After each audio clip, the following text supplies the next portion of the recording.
सब लोग अपना माइक ऑफ कर दें।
असलान तू कैसे उस बन गया यार? तुझे तो घर में दूसरी बार सालन नहीं देते। भैया सलाम की बड़ी इज्जत है, तुमने सलाम की ना समझा। हाँ भैया, आपने कहाँ से इसको इज्जत दे दी है यार? आपको खुद सालन नहीं मिलता दूसरी दफा।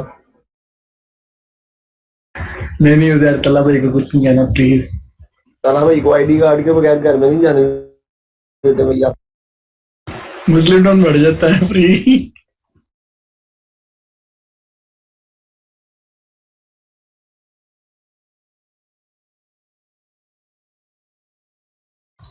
हमजा उजैर को कुछ ना कहे यार। ठीक है बात हाँ आपके लिए नहीं कहते। हाँ, ठीक है। बात भैया सारी में कब बुला रहे हो यार आप? अभी आजा डायमंड आजा। डायमंड में बैठा हुआ अभी यार? मोस्ट वेलकम, जब तुम्हारा दिल करे आ जाओ। मैं आज ही आ रहा हूँ, शाम 5 बजे पहुंच जाऊंगा। मेरे पास ही रह के जाएंगे जितने दिन तेरा दिल करे।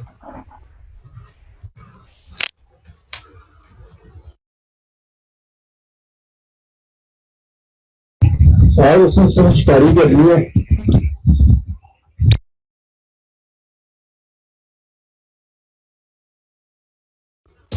क्या कह रहा है समझ नहीं आई।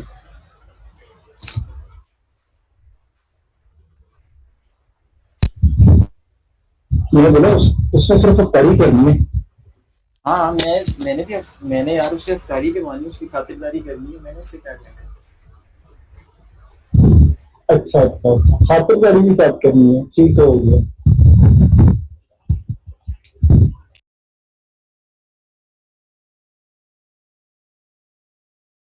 ऐसे तो कितना घरों कटता है। आजकल गुजर ड्यूटी लगी मेरी। इलेक्शन ड्यूटी हो रही, कुछ का इलेक्शन हो रही। ऐसे वो तुम्हारे क्या लेके अंदर लेके जाते। असल कुछ छात्र स्नाइपर लेके बैठे हैं, स्नाइपिंग करने हैं, खतरा बड़ा है यार। बात और सब सुन रहे हैं यार।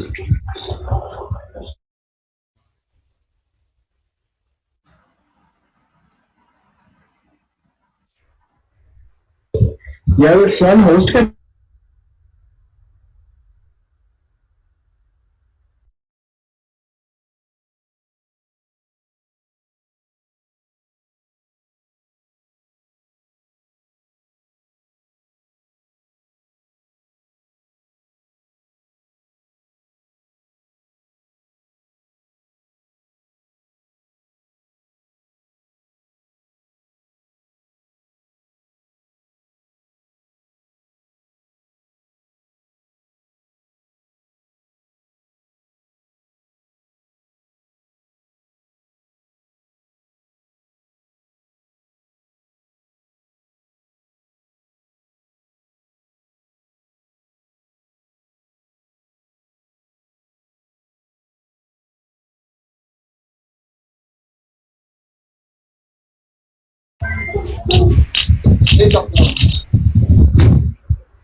फैन गुजर तैयारा।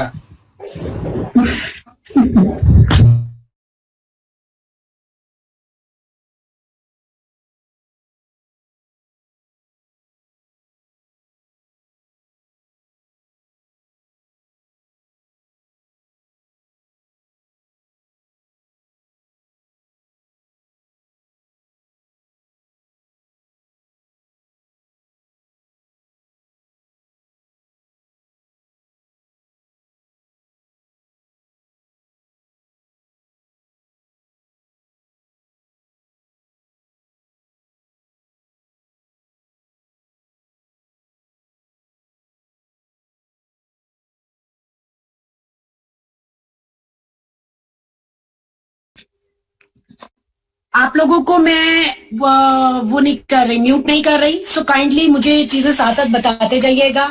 हाँ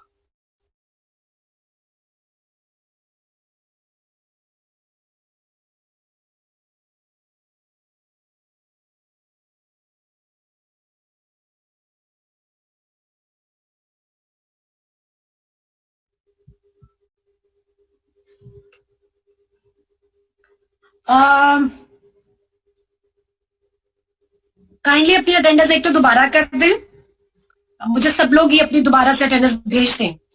नंबर 2, आप लोग अनम्यूट हैं, अपनी साइड से काइंडली अपना माइक एटसेट्रा सब म्यूट रखिएगा। और मुझे बता दें अगर आप लोगों को मेरे मुताबिक स्क्रीन क्लियर है। अगर क्लियर है तो मैं स्टार्ट करती हूँ और कंटिन्यू करते हैं।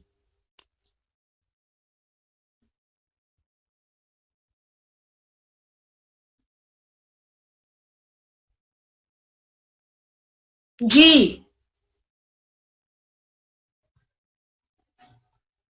क्लियर है, ठीक हो गया। मैं शुरू कर रही हूँ। शायद बीच में से ये रूटे हिलेगा, रीजन मोबाइल मेरे हाथ में है और फिलहाल टेम्परेरी अरेंजमेंट्स मैंने की हुई हैं और टेम्परेरी अरेंजमेंट के साथ ही इसको मैं लेके चल रही हूँ। आज का जो हमारा टॉपिक है वो performance modelling and failure analysis है, types of asset performance models, इसके अंदर भी हम लोग डिस्कस करेंगे।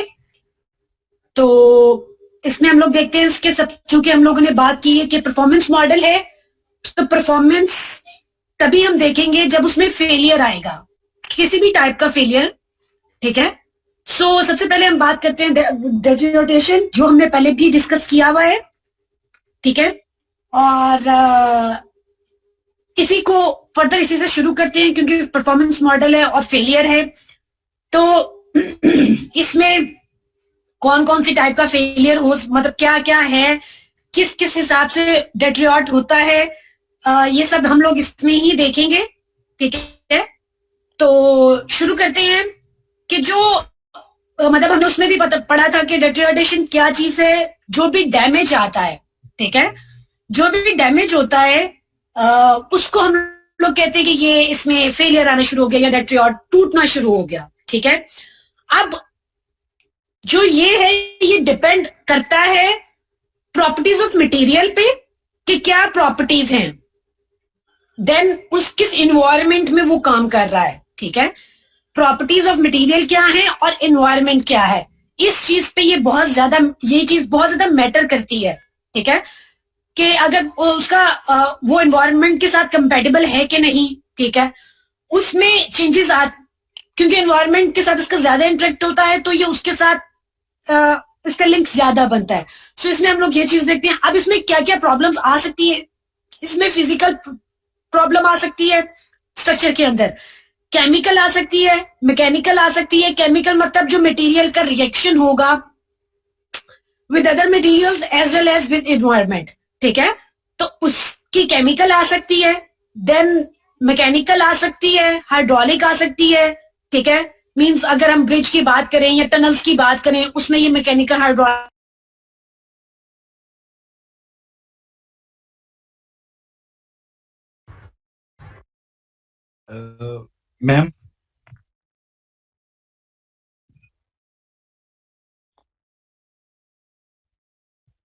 मैम स्टूडेंट्स को एक तो वो अपनी अटेंडेंस चैट के अंदर सेंड नहीं कर पा रहे, और उनको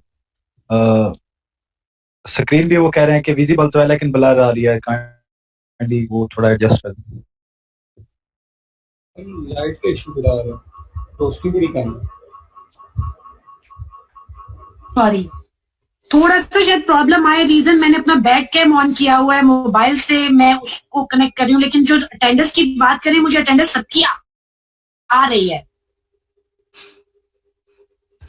मैम पहले नहीं आ रही थी, लेकिन आप रिज्वाइन किया मीटिंग तो आप ऑप्शन जो एक्टिवेट हुई है, आई थिंक वो पहले कोई इशू था तो ऑप्शन ही नहीं एक्टिवेट थी आपको मैसेज करने। शायद नेट वीक है, और काफी मतलब चूंकि मैं खुद एज अ होस्ट, मेरा ये शायद सेकंड टाइम है कि जो मैं जूम को बाया मोबाइल यूज कर रही हूँ, ठीक है। सो इसकी अभी भी मुझे खुद भी शायद इतना ज्यादा क्लियर नहीं है इसके फीचर्स, मे बी इस वजह से कुछ हो रहा हो। अब ठीक है, लेकिन जो बाकी आप लोग कह रहे हैं कि आपको स्क्रीन क्लियर नहीं है,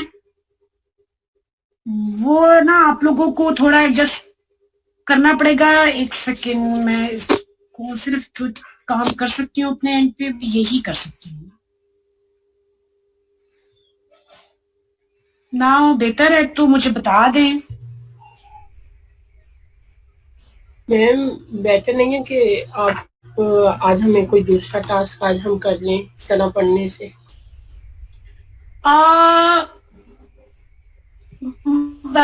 मे बी आपको कुछ ये स्पेशली ये वीक इसी तरह से एडजस्ट करना पड़े। सो अगर तो आप लोग इसमें एडजस्ट कर लें तो थोड़ा बेहतर होगा। रीजन मैंने आपको पहले बताया, मेरा लैपटॉप नहीं है, और ये जो ये मेरे पास लैपटॉप है ये बहुत पुराना है, इसमें जूम नहीं हो रहा। सो मुझे उसको इसी तरह से दोनों के कॉम्बिनेशन से ही आप लोगों को पढ़ाना पड़ेगा। मेरा ख्याल है आपका स्क्रीन काफी हद तक क्लियर है।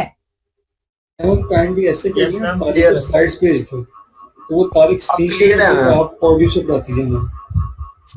क्योंकि अगर मुझे अभी जो नजर आ रही है, मतलब उसमें मुझे क्लियर स्क्रीन नजर आ रही है, पहले ब्लर था लेकिन अब क्लियर है। यस मैम, आप क्लियर है। तो फिर शुरू करते हैं। क्योंकि मुझे खुद भी काफी प्रॉब्लम हो रहा है इस तरह से, क्योंकि मोबाइल को भी बैलेंस करना है मैंने. I have also such problems, लेकिन अनफॉर्चुनेटली मेरा दूसरा लैपटॉप खराब हो चुका हुआ है, तो वो उसको सही आने में जितना टाइम लगेगा वो तो डेफिनेटली अब लगेगा, तो उसमें थोड़ा सा एडजस्ट कर लें.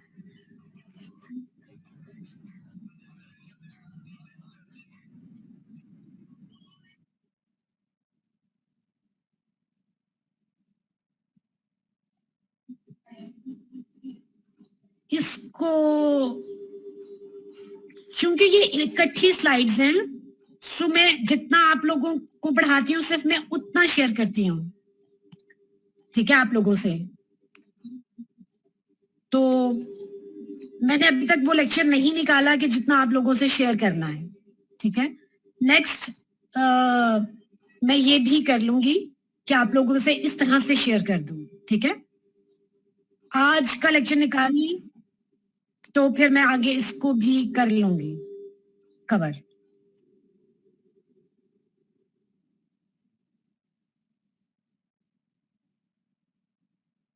नहीं मतलब फिलहाल चले, चूंकि मैं मतलब एडजस्ट कर रही हूँ, लेकिन देखते हैं कि अगर कहीं प्रॉब्लम हुआ तो उसमें मैं देखूंगी, ठीक है. तो इसको शुरू करते हैं. और उसमें मतलब मैं आप लोगों को बता रही थी कि with the type of material और इन्वायरमेंट के लिहाज से वो फेलियर्स आते हैं, डैमेज होता है.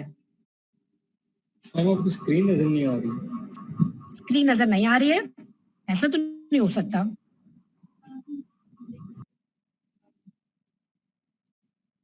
स्क्रीन क्लियर है?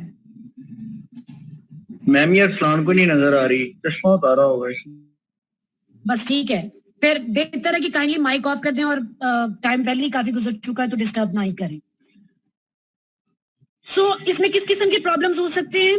फिजिकल हो सकता है, केमिकल हो सकता है. फिजिकल में मैंने आपको बता दिया कि जो स्ट्रक्चर से रिलेटेड प्रॉब्लम्स हैं वो हो सकते हैं. केमिकल से रिलेटेड जो मटेरियल्स का आपस में जो रिएक्शन है, रिलेशन इंटरेक्ट करते हैं, वो है नंबर 1. नंबर 2 जो उनका एनवायरनमेंट के साथ होता है वो हो जाता है.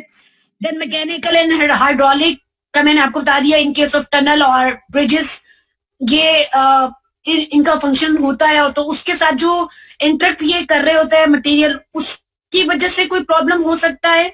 देन थर्मल और static dynamic loading condition means इनकी वजह से कोई प्रॉब्लम हो सकता है, ठीक है. सो ये डिफरेंट टाइप्स ऑफ मतलब है, फिजिकल है, केमिकल है, मैकेनिकल है, ठीक है. और हर लिहाज से हमें देखना है कि इसका किस तरह से क्या प्रॉब्लम आ रहा है. Now factors involve in facility physical deterioration. अगर हम फैक्टर्स करें तो वो मैंने आपको पहले ये थोड़ा सा एक्सप्लेन किया हुआ है. उसमें 5 किस्म के वो आ रहे थे, टाइप्स आ रही थी. उसमें पहली थी लोड, दूसरा था एनवायरनमेंट, देन था मटेरियल, देन था construction quality and other mechanism. मतलब अदर मैकेनिज्म में अगर इसके अलावा कोई और प्रॉब्लम वहां पर हो रहा है जो हो सकता है, ठीक है. सो वो चीज इसमें इंक्लूड हो जाएगी, ठीक है. नाउ ये डिफरेंट मैकेनिज्म है. मतलब अगर आप देखें, पहला तो सरफेस डिफेक्ट्स जो क्रिएट हो रहे हैं, ठीक है, उसमें जो है वो मेन अगर हम देखें कि उसका इंटरेक्शन क्या है सरफेस डिफेक्ट्स में, तो वो मटेरियल और environmental and extended by load. मतलब मटेरियल का जो एनवायरमेंट के साथ रिएक्शन हो रहा है, जो इंटरेक्शन हो रहा है, उसकी वजह से ये सरफेस डिफेक्ट्स आते हैं, ठीक है. अब उसने आगे का अदर इसके अलावा क्या पॉसिबिलिटी हो सकती है, ठीक है, वो हो सकती है जी man made defects, maintenance patches. ठीक, इसका क्या मतलब है कि अगर जब इसको हम लोग कंस्ट्रक्ट कर रहे थे, हो सकता है उस कंस्ट्रक्शन के दौरान कोई प्रॉब्लम आ गई हो उसके अंदर, ठीक है, कोई क्रैक रह गया हो. जैसे हम लोग लॉन्गिट्यूडनल क्रैक्स की बात करें तो वो चूंकि जितना रोलर होता है उस रोलर के अकॉर्डिंग वो जितना रोलर होता है उसके बाद जहां से दूसरी लेन स्टार्ट हम करते हैं तो उसमें वो प्रॉब्लम आ जाता है, ठीक है. वहां पे क्रैक्स प्रोड्यूस होना शुरू हो जाते हैं. तो वो मैन मेड की वजह से है कि मतलब वो मटेरियल जो हम लोग यूज कर रहे हैं, जो हम लोग मशीनरी यूज कर रहे हैं, वो उसकी वजह से है. सो ये वाले प्रॉब्लम्स जो हैं वो हो सकते हैं, ठीक है. इसी तरह कि मैं तीसरा मतलब चौथा पॉइंट डिस्कस करूंगी क्योंकि उसमें थोड़ा सा लिटिल बिट डिफरेंट है. अब उसमें क्या है जी, failure, ageing, inadequate structural capacity. Failure यानी with the passage of time, मतलब एक फेलियर आ रहा है कि उसमें उसकी जो लाइफ है, हम लोग ये कह सकते हैं उसकी लाइफ पूरी हो चुकी हुई है, ठीक है, उसकी वजह से जो फेलियर आ रहा है, ठीक है। अब उस फेलियर की वजह से क्या क्या प्रॉब्लम्स हो सकते हैं, उसमें सरफेस डिफेक्ट्स हो सकते हैं, उसमें डेफॉर्मेशन हो सकती है, उसमें क्रैकिंग हो सकती है, ठीक है, डिसइंटीग्रेशन हो सकती है, ठीक है, कोई भी इनमें से प्रॉब्लम हो सकता है, क्योंकि अब उसकी लाइफ कंप्लीट हो चुकी है, मतलब अब अभी जो वो कंप्लीट कर लें या इसकी ऐसे कर लें कि वो नियर टू कंप्लीट है, तो उस टाइम पे बहुत से फेलियर्स होंगे, ठीक है। अब उसमें जो बहुत से फेलियर्स होंगे उसमें कई टाइप्स हो सकती है, या एट अ टाइम ये सारी टाइप्स भी होती हैं, डिपेंड करता है अगेन कि रोड का यूजेज कितना है, ठीक है, उसमें वो किस एनवायरमेंट में है, ठीक है, ये उन चीजों पे डिपेंड करेगा कि उसमें एक क्रैक आएगा या एक क्रैक से लाइक ज्यादा क्रैक्स आएंगे, ठीक है। अब जो ये चीज है, क्योंकि उसकी एज की वजह से तो ये नेचुरल है, मैं आपकी कंट्रोल नहीं कर सकता, ठीक है, सो ये चीज नेचुरल है।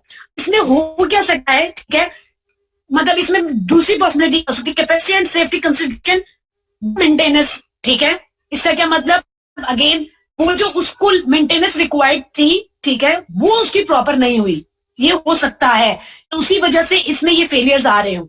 या दूसरी चीज ये हो सकती है कि सही से जो हम लोगों ने उसकी मतलब चीजें कंसीडर कैपेसिटी, जब हमें कंस्ट्रक्शन की, ठीक है, कंस्ट्रक्शन के दौरान हमें जितनी जितनी स्ट्रेंथ रिक्वायर्ड, हमें जो जो रिक्वायर्ड था वो चीजें तब हमने सही ना की हो, क्या, सो ये भी हो सकता है, ठीक हो गया।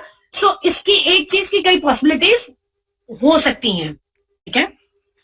देन अगर मैं अब बात करूं, चूंकि हम मैम थोड़ा आहिस्ता आहिस्ता चलें, आप स्पीड से जा रही हैं। Yes ma'am. अच्छा ठीक है, ठीक है।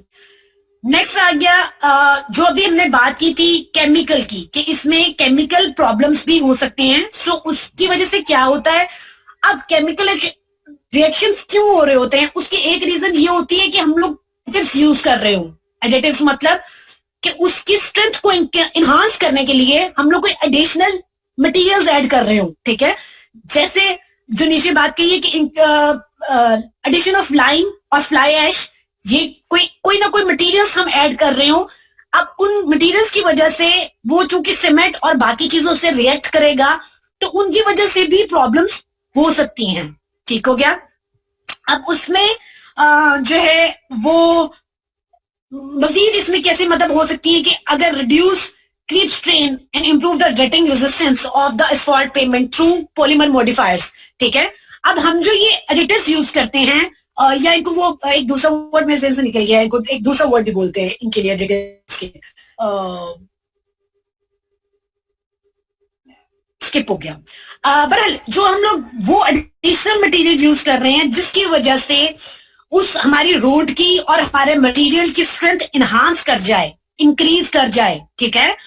उन मटेरियल्स का जो आपस में रिएक्शन होगा, ठीक है, उसकी वजह से जो प्रॉब्लम्स आ रही हैं वो हम लोग केमिकल में कंसीडर कर रहे हैं, ठीक है।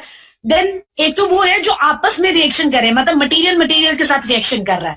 देन अगेन दूसरी बात कि हो सकता है कि वो एनवायरनमेंट के साथ रिएक्शन कर रहा हो, तो उसकी वजह से भी दूसरा प्रॉब्लम हो सकता है कि जो उस रिएक्शन हो रहा है विद एनवायरनमेंट, उसमें क्या प्रॉब्लम आ रहा है। Then reduction of steel by the special alloys, मतलब हम लोग जो जब पीसीसी बनाते हैं और उसमें हम लोग बार्स यूज करते हैं स्टील की, ठीक है, उसमें अगर हम लोगों ने different types of bars use की हुई है, मतलब मटेरियल, उसकी वजह से जो प्रॉब्लम, उसकी वजह से भी प्रॉब्लम आ सकता है, ठीक है। अगेन उसने कहा रीइंफोर्स कंक्रीट जो स्ट्रक्चर्स का है उसकी वजह से आ सकता है। Then water and terminate problem in wood structures, जो वाटर इनके साथ रिएक्शन है वो उसकी वजह से प्रॉब्लम आ सकता है। तो ये केमिकल एक्शन की वजह से क्या क्या पॉसिबिलिटी हो सकती है, ठीक है, वो यहाँ पे है कि उसकी वजह से जो आपस में विद मटेरियल इन्वायरमेंट के साथ डिस्कस नहीं किया गया, विद मटेरियल में डिस्कस किया गया कि विद मटेरियल आपस में जो उनका रिएक्शन हो रहा है उसकी वजह से क्या क्या प्रॉब्लम्स आ सकती हैं। देन एनवायरनमेंट की अगर बात करूं, जैसे ये क्रोजन है, एनवायरनमेंट की वजह से उसका जो रिएक्शन होता है उसमें उसकी वजह से क्रोजन ज्यादा होता है, ठीक है, रस्टिंग ज्यादा हो जाती है, क्रोजन हो जाता है। सो एनवायरनमेंट अगर मैं इंटर की बात करूं तो उसमें ये प्रॉब्लम उसमें ये रटिंग और स्पेशली पीसीसी स्ट्रक्चर्स में ये वाले प्रॉब्लम होते हैं या आरसीसी स्ट्रक्चर्स में ये वाले प्रॉब्लम्स होते हैं, ठीक है। देन अब हम लोगों को जो मटेरियल यूज करना है, एक तो वो उसको चेक एंड बैलेंस करने के लिए कि जो हम मटेरियल यूज कर रहे हैं वो सही है कि नहीं, इस सब के लिए हमारे पास रिलायबल मटेरियल मॉडल्स होने चाहिए, ठीक है। उससे हमें क्या पता चलेगा, हमें उससे उसकी परफॉर्मेंस पता चलेगी, राइट। कि उसकी जो हम लोग जैसे जो लैब में टेस्टिंग कर रहे होते हैं, दूसरे वर्ड्स में अगर मैं बात करूं तो जो लैब में हम लोग टेस्टिंग कर रहे होते हैं वहां से उस मटेरियल की हमें स्ट्रेंथ पता चलती है, ठीक हो गया। अब इसी तरह से अगर उसके हमने मॉडल्स बनाए हैं, अब हमें जो वो हमें स्ट्रेंथ पता चलती है उसके अकॉर्डिंग हम कुछ कोई भी मॉडल्स बना लेते हैं, डिफरेंट टाइप्स ऑफ मॉडल्स बनाते हैं और उसके बाद हम लोग उनको चेक करते हैं कि ये इसकी किसके साथ बेस्ट सूटेड, मतलब ये किस कर्व्स जो भी हमने मतलब मॉडल्स बनाए होते हैं उनके जो रिजल्ट्स हैं वो उसी इन फॉर्म ऑफ कर्व होते हैं, ग्राफ्स की फॉर्म में होते हैं, ठीक है। सो हम लोग उसको वहां पे चेक कर लेते हैं इसका मतलब इसकी जो परफॉर्मेंस है किस तरह की है, आपस में कैसी है, मतलब मटेरियल्स की आपस में कैसी है, देन इसकी एनवायरनमेंट के साथ कैसी है, ठीक हो गया। ये दोनों चीजें हम चेक कर लेते हैं, लेकिन उसके लिए जो बात है मेन वो ये वाली बात है कि रिलायबल मटेरियल मॉडल्स होने चाहिए। मतलब उसमें एक तो ये रिलायबल का क्या मतलब है बेसिकली कि जो जैसे ओल्ड जितने भी बने हुए हैं मॉडल्स, एक तो वो हैं, फॉर एग्जांपल कोई रिसर्च की है, ठीक है, रिसर्च अभी उतनी ऑथेंटिक नहीं है, वो यूज तो हो रही है लेकिन उसका क्रॉस चेक नहीं है। सो उसके लिए स्पेशली मतलब ये वाले जो वर्ड्स हैं कि जो हम लोग जो भी मॉडल्स को यूज करें वो रिलायबल हो और वो मतलब उनको क्रॉस चेक ऑलरेडी किया हो, ठीक है, उनकी वैलिडेशन हुई, सही है। देन नेक्स्ट बात है कि जो इंपीरियल मॉडल्स हैं इसके लिए वो बनाए जाते हैं, ठीक है। जैसे मतलब अकॉर्डिंग टू मटेरियल्स हम बना लेते हैं, उसमें आसानी क्या होगी कि जो भी हम मटेरियल्स यूज करेंगे, नंबर एक कि ईच मटेरियल टाइप बना लिया जाए मॉडल, जो कि ऑलरेडी बने भी हुए हैं मॉडल्स, ठीक है। एक तो तरीका ये है कि ईच मटेरियल टाइप बना लिए जाए। देन जैसे हम लोग अपना कंपोजिट मटेरियल यूज करते हैं, हम लोग दूसरी चीज ये कि कंपोजिट मटेरियल के लिए बना लें, ठीक है। तीसरी चीज जो हम लोग ये एडिटिव्स डालते हैं, ठीक है, इनके साथ उनको बना लिया जाए और उस तरह से एम्पिरिकल मॉडल हम लोग बनाएं कि जब हर कैटेगरी का एक मॉडल बन चुका होगा तो उसकी परफॉर्मेंस या उसको चेक एंड बैलेंस करना बहुत आसान होगा। जस्ट हम लोग अपने रिजल्ट्स निकालेंगे और उसको अपने मॉडल्स के साथ जो हमारे पास बने हुए हैं उसके साथ जो एल्गोरिथम्स हैं उनमें रन करेंगे तो हम लोगों को पता चल जाएगा, ठीक है, ये हमारी रिक्वायर्ड मतलब रिजल्ट्स दे रहा है कि नहीं दे रहा। अगर तो रिक्वायर्ड रिजल्ट्स होंगे तो हम उसको कंटिन्यू कर लेंगे, अगर रिक्वायर्ड रिजल्ट्स नहीं होंगे तो देन हमने जो भी इसमें इंप्रूवमेंट करनी है, कुछ भी करना है, हम वो चीज साथ साथ चलेंगे। अब ये वुड मतलब जो अब हम मटेरियल यूज करते हैं कंक्रीट का, स्टील का, यानी इसके एनवायरमेंट के साथ कि इसके according different types of imperial models हम लोग इंपेरिकल मॉडल्स हम लोग बना लेंगे, ठीक हो गया। देन अभी जो मैंने बात की वो ये वाली बात की कि हम इसके लिए क्या बनाते हैं, परफॉर्मेंस मॉडल्स बना लेते हैं, जो इंपेरिकल मॉडल्स होते हैं, जो परफॉर्मेंस मॉडल्स होते हैं। अब हम उसको क्यों बनाते हैं, ताकि हम लोग आइडेंटिफाई कर सके उनका मतलब पर्पस क्या होता है, कि हमारा मैकेनिज्म क्या है और हमारी टाइमलाइन क्या है। मैकेनिज्म और टाइमलाइन का क्या मतलब है, अब उसको अगले मींस फर्दर देखते हैं। उसका मतलब ये है कि इसमें किस किस टाइप मतलब क्या क्या है, क्या क्या मतलब फोर्स करें एक मटेरियल से दूसरे मटेरियल पे हम जा रहे हैं तो वहां पे हम लोग अपना एक चेक पॉइंट लाइक बना सकते हैं कि जब ये चीज यहां पर हम जाएंगे तो इसमें प्रॉब्लम आ सकता है, ठीक है। सो इसमें हम साथ में ये चीज देख लेंगे। देन टाइमलाइन का क्या मतलब है, टाइमलाइन का मतलब ये है कि इस टाइम के साथ साथ मतलब जैसे with the passage of time material जो है वो टूटना शुरू कर देता है और उसकी स्ट्रेंथ कम होना शुरू हो जाती है, तो हम वो ग्राफ्स, वो कर्व्स, वो लिमिटेशंस बता देंगे कि इस तरह से है। देन हम लोग क्या करेंगे, जो हम लोग मेंटेनेंस करते हैं हम उसमें जो भी जिस भी टाइप की मेंटेनेंस कर रहे हैं, जिस भी तरह से कर रहे हैं, फॉर एग्जांपल कोई ऑटोमेटिक लाइक रडार सिस्टम या कोई इस तरह का सिस्मिक सिस्टम यूज कर रहे हैं, तो अब उसमें क्या होगा कि हम लोग उनकी जो जब उनको कन्वर्ट करेंगे तो अगेन अपने कर्व्स के साथ अपनी जो भी हमने चार्ट्स बनाए हैं, जो भी बार्स हैं, जो भी जिस तरह से भी हमने मॉडल्स बनाए हुए हैं उनके साथ मैच कर लेंगे और उनके साथ मैच करने के बाद हम लोगों को ये बात पता चल जाएगी, अच्छा ओके फाइन, हमें कहाँ पर और कब कितनी मेंटेनेंस रिक्वायर्ड, और कब हम लोगों का मटेरियल लाइक डेट्रॉइट शुरू होगा, टूटना शुरू होगा, या दूसरी चीज कि कब जो है उसमें मटेरियल में मेंटेनेंस की रिक्वायरमेंट है. देन नेक्स्ट आ गया कि based on the building assessment the process and the performance curves can be characterized. ठीक है, अब अगेन जो बात मीन्स थोड़ी ऑलरेडी एक्सप्लेन कर दी कि उसका जो प्रोसेस और कर्व्स है वो बिल्डिंग टू बिल्डिंग वेरी करेंगी, वो एनवायरनमेंट के लिहाज से वेरी करेंगी. और अब इसको 3 टाइप्स में मेजर जो है वो डिवाइड किया गया है. फर्स्ट फेज क्या होता है, स्मॉल स्लोप्स इन फेज 1, देन एक्सेलरेटेड डिटोरेशन इन फेज 2, देन डीएक्सेलरेटेड डिटोरेशन इन फेज 3. मतलब कि पहले मतलब सबसे पहले हमने क्या चेक किया कि अच्छा में मतलब जो भी जिस तरह से भी कैलकुलेशन करनी है स्लोप के थ्रू, मींस चूंकि कर्व्स है तो कर्व्स में नॉर्मली बाय स्लोप्स हम लोग देखते हैं. ठीक है, तो उसमें हमने फेज 1 में हमने क्या करना है, वो स्लोप्स बना ली. देन हमने ये देखना है कि अच्छा ठीक है, एक्सेलरेटेड जो मतलब जितना टूट रहा है वो क्या है. ठीक है, देन डी एक्सेलरेटेड देखना कि कहां से क्रैक इनिशिएट हो रहा है और क्या मेंटेनेंस के हम इसको खत्म कर सकते हैं, क्या कर सकते हैं, किस तरह से कर सकते हैं. ये सारी चीजें हमने फेजेस में डिवाइड कर दी हैं और इन फेजेस के अकॉर्डिंग ही हम उसको ट्रीट करेंगे. देन बात करते हैं परफॉर्मेंस पे. ठीक है, कि उसमें वो किस तरह से और किस तरह से हम उसको बात उसमें ट्रीट करेंगे. यहाँ परफॉर्मेंस क्या है, सबसे पहले मतलब देखते हैं परफॉर्मेंस क्या है जी. अब परफॉर्मेंस क्या है, परफॉर्मेंस होती है जी जिस पर्पस के लिए जो भी चीज बनाई है, मतलब जो भी डेवलपमेंट हमने की है, जो भी फैसिलिटी हमने यहाँ कुछ भी जो भी कंस्ट्रक्ट है, ठीक है, जिस पर्पस के लिए क्या वो उसको फुलफिल कर रहा है कि नहीं, वो उसकी आ जाती है परफॉर्मेंस. ठीक हो गया.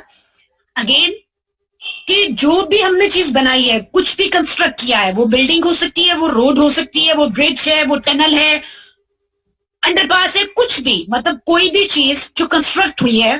ठीक है, और जिस पर्पस के लिए, मतलब अगर बिल्डिंग सर्व कर रही है लोगों के रेजिडेंशियल के तौर पे, ठीक है, तो वो हम लोग रेजिडेंशियल के लिहाज से देखेंगे, कमर्शियल के लिहाज से नहीं देखेंगे. ठीक है, सो वो जिस पर्पस के लिए भी बनाई गई है, क्या वो अपना पर्पस फुलफिल कर रही है कि नहीं. ठीक है, इस चीज को हम कहते हैं ये है परफॉर्मेंस. ठीक है, अब नीचे आप लोगों को एक ग्राफ नजर आ रहा है जो टाइम के साथ हमने बनाया, मतलब टाइम के साथ बना हुआ है विद वर्टिकली. उसको एक साथ हम लोग क्या देख रहे हैं, जो भी उस जब डेवलपमेंट हमने की है उसकी क्वालिटी ऑफ कंडीशन हम देख रहे हैं, उसमें डिटोरेशन देख रहे हैं, उसमें लेवल ऑफ सर्विस एक्सेट्रा, जो भी फेलियर्स आ रहे हैं हम उसके अगेंस्ट उसको बनाया गया टाइम के अगेंस्ट. ठीक है, ये ग्राफ क्या कहता है इसको नेक्स्ट देखते हैं. इसको मैं आगे करूंगी कि ये ग्राफ एक एक चीज इसमें मतलब कि किस क्या क्या एक्सप्लेन कर रहा है, क्या क्या पर्पस है. Then what is asset performance. Asset performance again मैंने आपको पहले जो बता दी कि परफॉर्मेंस क्या चीज है, जिस पर्पस के लिए वो बनाई है उसको वो फुलफिल करे.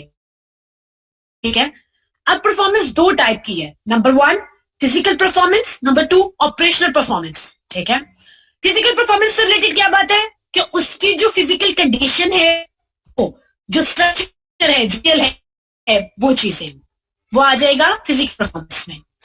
देन सेकंड चीज क्या आ गई, ऑपरेशनल परफॉर्मेंस. ऑपरेशनल परफॉर्मेंस में क्या चीज आ गई, उसका जो मतलब जैसे रोड की, जैसे मैंने यहाँ पे एग्जांपल दी हुई है कि अगर रोड है तो उसमें उसका जो ट्रेवल टाइम है, उसकी सेफ्टी आ गई, उसकी मोबिलिटी आ गई, एक्सेसिबिलिटी आ गई, उसकी वही जो हमने रफनेस कहा था, राइडिंग क्वालिटी आ गई, रफनेस मतलब बेसिकली रफनेस आ गई. ठीक है, स्किड रेसिस्टेंस आ गई. ठीक है, ये जो सारी चीजें होंगी ये आएंगी ऑपरेशनल परफॉर्मेंस में. राइट, फिजिकल में उसकी अपनी कंडीशन, फिजिकल मतलब उसका वो स्ट्रक्चर बेसिकली, और ऑपरेशन में जिस पर्पस के लिए वो बनी है, क्या वो पर्पस फुलफिल कर रहा है, उसमें कितनी स्मूथनेस है, उसके लिहाज से जो भी रिलेटेड टर्म्स आ गई वो आ जाएंगी आपकी ऑपरेशनल परफॉर्मेंस में. ठीक है,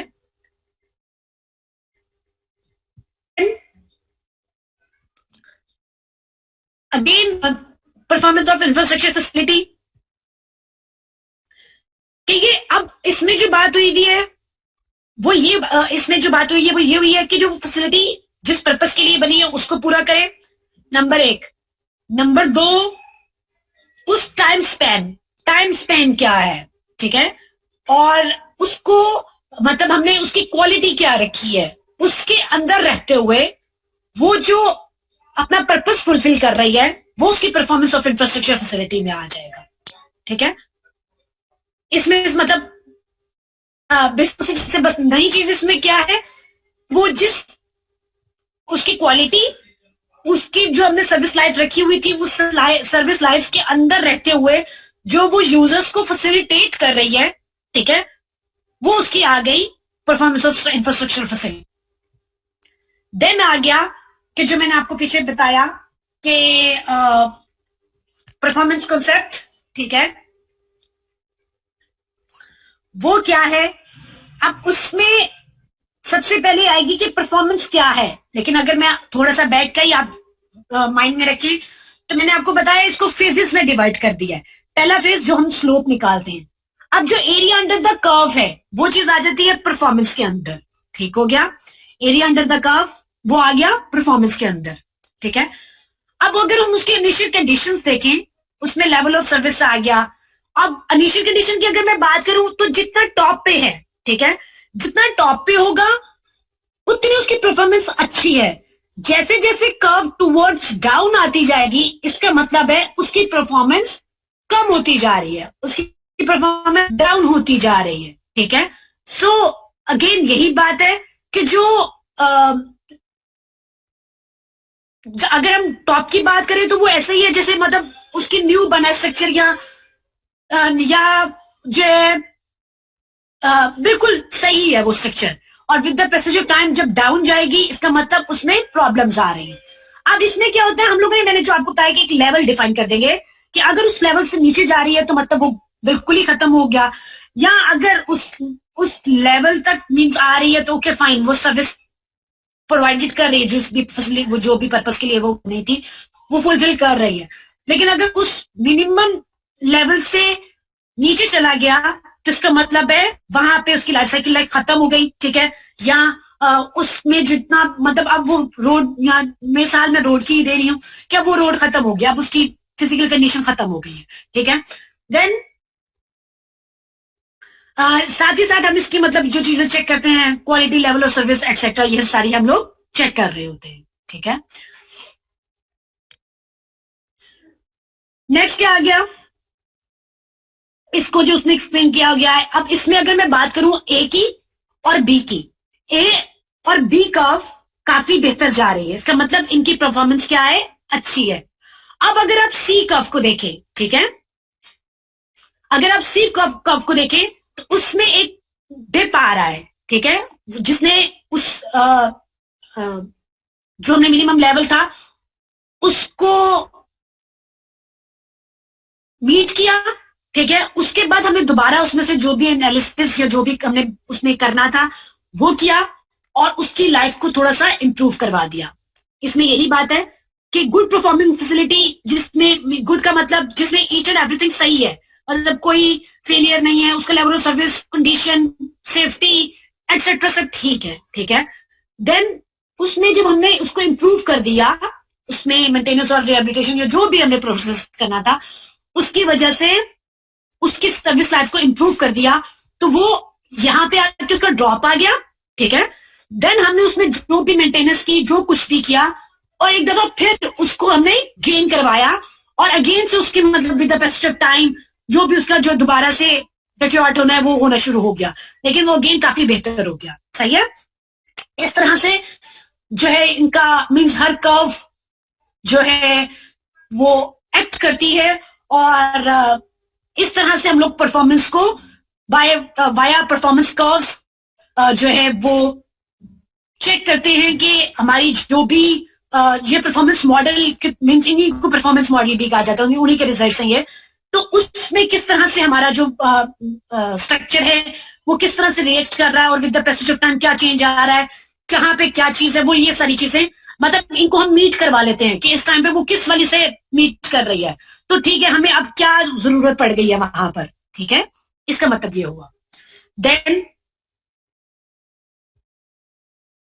एसेट परफॉर्मेंस मॉडलिंग, ठीक हो गया। इसमें क्या आ गया, अब जो अभी मीन्स बात हुई थी कि इसका दूसरा मतलब लेवल ऑफ सर्विस भी है, और ये दो टाइप्स की होती है, फिजिकल और ऑपरेशनल। फिजिकल का मतलब वो भी बता दिया कि एसेट कंडीशन, ठीक है, फिजिकल का मतलब हो गया एसेट कंडीशन, ठीक है। देन एसेट कंडीशन मतलब जो स्ट्रक्चर्स की स्ट्रेंथ है, ये चीज मैंने आपको पहले एक्सप्लेन कर दी। अब इसमें क्या होता है कि ये प्राइमरी इंटरेस्ट है, मतलब स्ट्रक्चरल स्ट्रेंथ जो होता है वो जो भी एसेट मैनेजर है या जो भी इसको डील कर रहा है, जिसके अंडर भी ये चीज आ रही है, जिसकी ये ड्यूटी है इसको चेक करना, उसके लिए ये मेन इंटरेस्ट है उसकी स्ट्रेंथ का। देन सेकंड पे आ जाएगी ऑपरेशनल, क्योंकि अगर स्ट्रेंथ ही नहीं होगी, मींस अगर खुदा न खास्ता अगर स्ट्रक्चर ही गिर जाता है, ठीक है, तो फिर तो उसकी ना तो कोई ऑपरेशनल उसकी स्ट्रेंथ रह गई, ना वो किसी काम का रह गया, ठीक है। तो सबसे पहले स्ट्रक्चरल स्ट्रेंथ आती है, ठीक है, यानी कि फिजिकल परफॉर्मेंस आती है उसकी। देन उसके बाद आती है ऑपरेशनल, ठीक है, और ऑपरेशनल में मैंने आपको बता दिया रफनेस, डिले, ये जो सारी चीजें हैं ये सब ऑपरेशनल में हम देखते हैं, ठीक हो गया। दूसरी चीज आ गई ऑपरेशनल।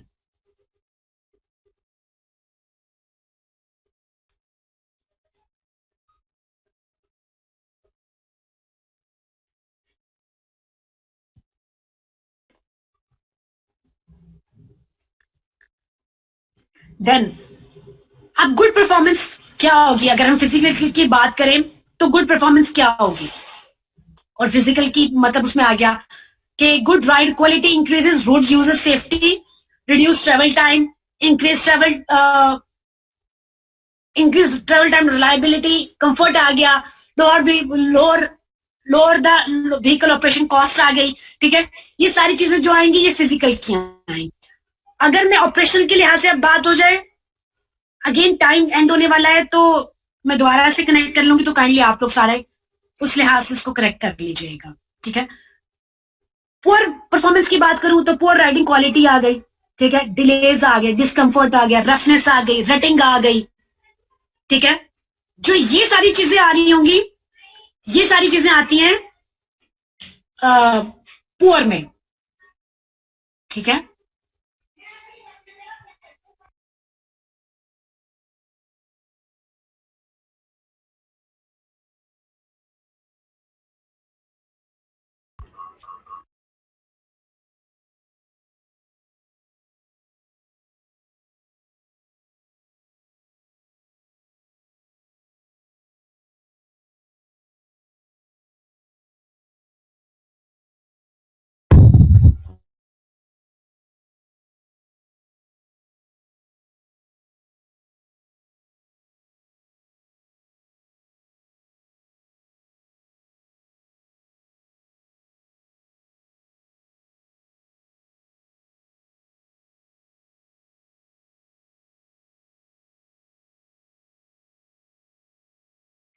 ये सिर्फ डिफरेंट एग्जांपल्स हैं कि पुअर की अगर आप देखें, आप पुअर अगेन इसमें अगर पोर्ट होल्स हैं, ठीक है, तो ये वाली पुअर फिजिकल कंडीशन हो गई।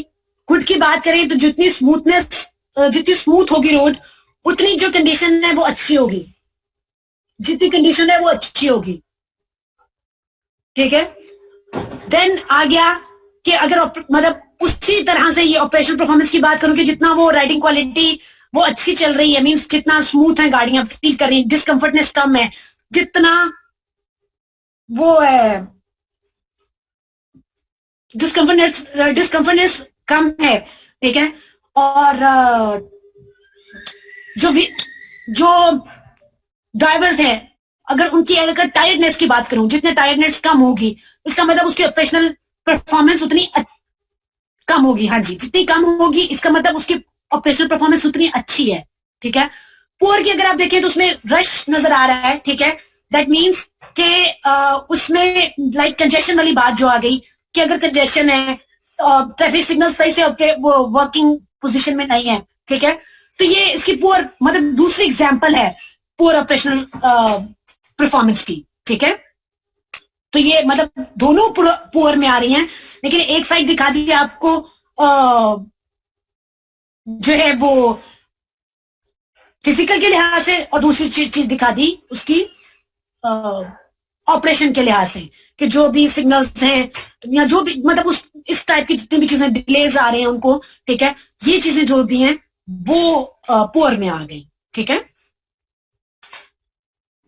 देन जब भी हम लोग वाई मॉडल एसिड परफॉर्मेंस, ठीक है, अब वाई बेसिकली वाई को डिस्कस करते हैं, ठीक है। वाई की रीजन ये वाली है कि अगर हम ये नहीं करेंगे, ठीक है, अगर हम ये नहीं करेंगे तो हमें उसकी कंडीशन पता नहीं चलेगी, ठीक है, उसकी कंडीशन पता नहीं चलेगी, उसकी वजह से क्या लॉस होगा। एक तो यूजर्स डिस्कंफर्ट होंगे, ठीक है, और जब उसकी कंडीशन मतलब जब पता चलेगी तब उस पे हो सकता है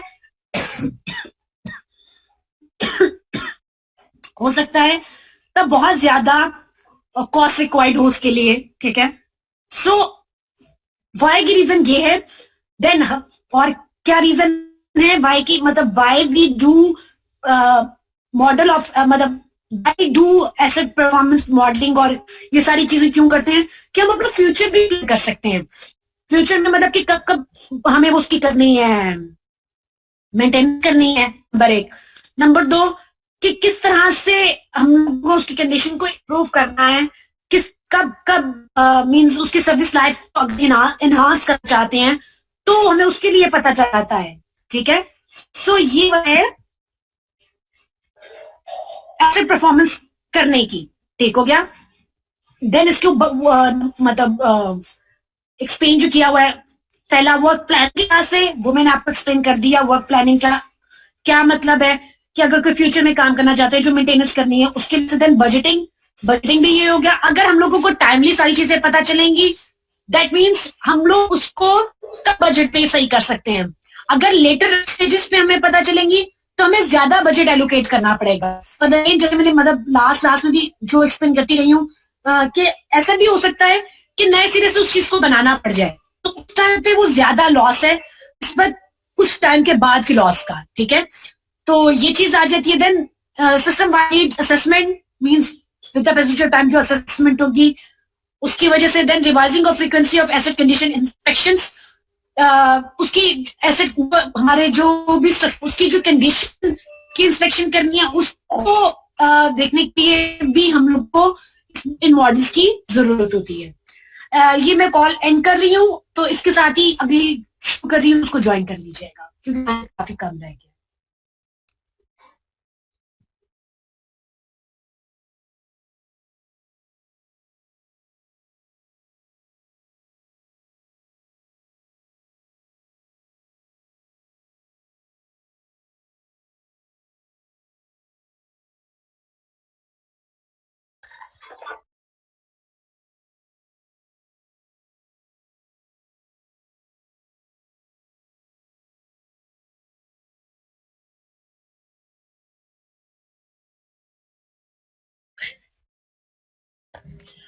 अपने अटेंडेंस भेज दें, फिर से ब्रेक ही ले लेते हैं।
एक्सक्यूज मी मैम,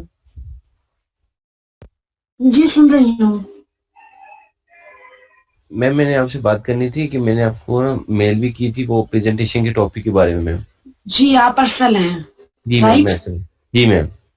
ओके, आप मुझे इसकी समरी भी भेजेंगे और ठीक है, आप अपना टॉपिक कर लें। ठीक है मैम, तो समरी आपको मैं शाम तक भेज सकता हूँ न्यू टॉपिक? हाँ जी हाँ जी, ठीक है, आप भेज दें। ठीक बहुत है, शुक्रिया ठीक मैम। है, वेलकम।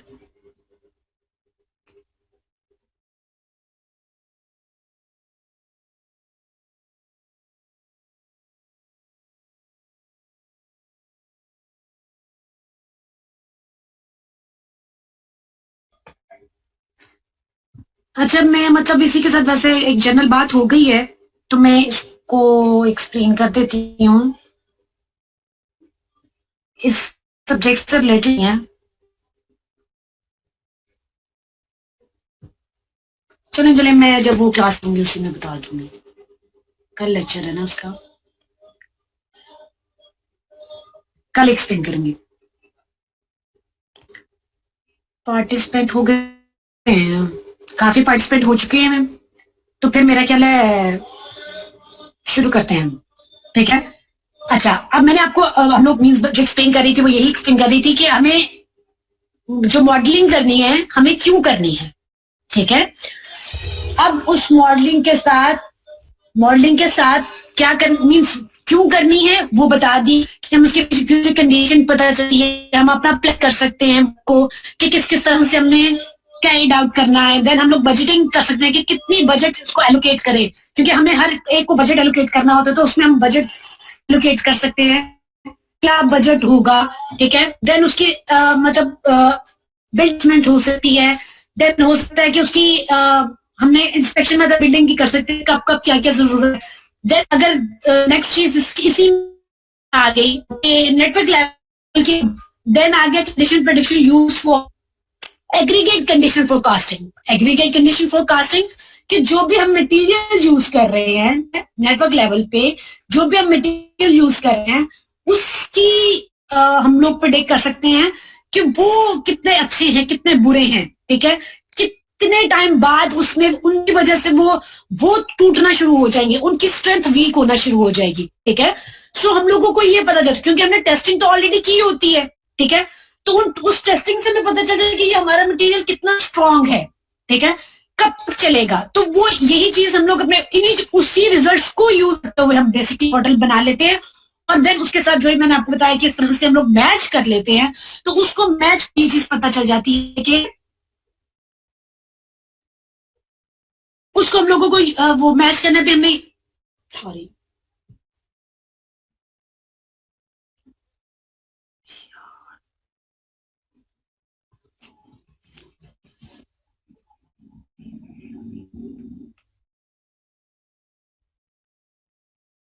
सॉरी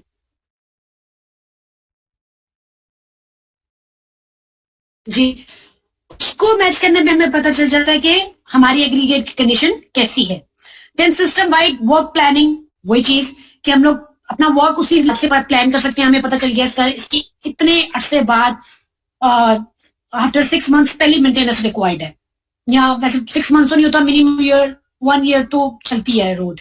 ठीक है। तो आफ्टर 1 year में जो है वो वर्क प्लान हम लोग कर लेते हैं। आफ्टर 1 year हमें इसकी मेंटेनेंस रिक्वायर्ड है, इस जगह पे हमें रिक्वायर्ड है। ठीक है। वो डिपेंड करेगा वो हमारा रोड कितना है, उसकी वजह से जो भी प्रॉब्लम है उसके अकॉर्डिंग भी साथ हम लोग वो चीजें भी इसमें काउंट करते हैं।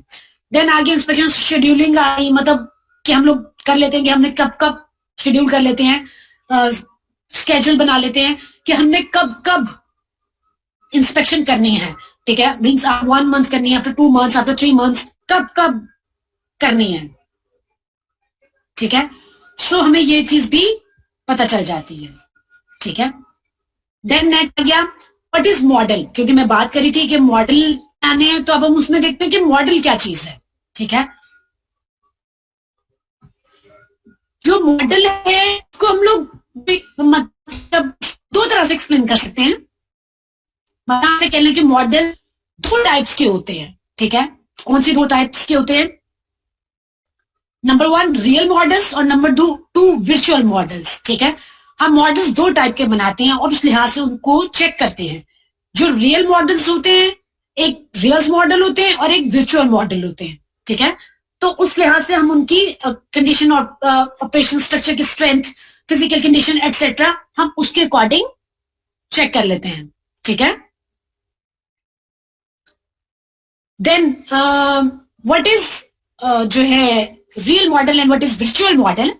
जो रियल मॉडल है मींस जो भी हम लोग उसका 3D बनाए या जो भी मींस जो भी ऐसे कहने की जो लुक लाइक रियल, ठीक है, उस चीज को हम लोग रियल की मीनिंग में लेते हैं। और वर्चुअल मतलब जो भी इंपीरिकल मॉडल्स हम बना रहे हैं, जो भी हम लोग मैथमेटिकल मॉडल्स बना रहे हैं, जो भी इक्वेशंस बना रहे हैं, वो हमारे आ जाती हैं वर्चुअल मॉडल में, ठीक है। इन दोनों का कॉम्बिनेशन ही यूज होता है, लेकिन वर्चुअल आ जाते हैं जो हम लोग अपने इक्वेशन एल्गोरिदम्स आ गए, ठीक है, एल्गोरिदम्स भी इसी के पार्ट हो जाते हैं, ठीक है। वो चीजें जो आ जाती हैं वो वर्चुअल में आ जाती हैं।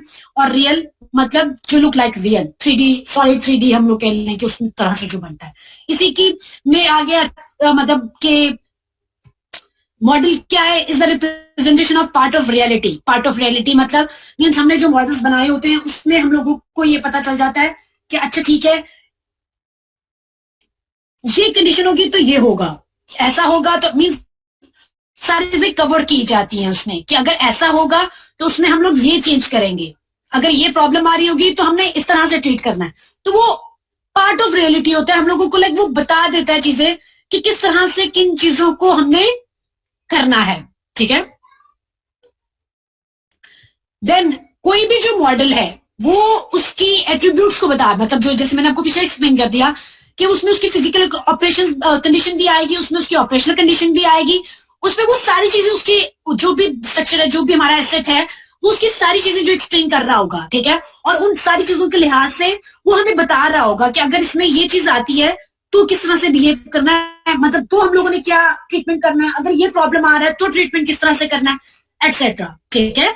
तो ये चीजें आ जाती है। तो जो एक मॉडल है वो हम लोगों को उसकी फिजिकल प्लस ऑपरेशनल कैरेक्टरिस्टिक्स दोनों बता रहा होता है, ठीक है। देन अब हम जब मॉडल बना रहे होते हैं हम उसमें कुछ चीजें देखते हैं और कुछ चीजें कवर कर रहे होते हैं, क्या किसकी पास्ट सिचुएशन क्या थी, राइट।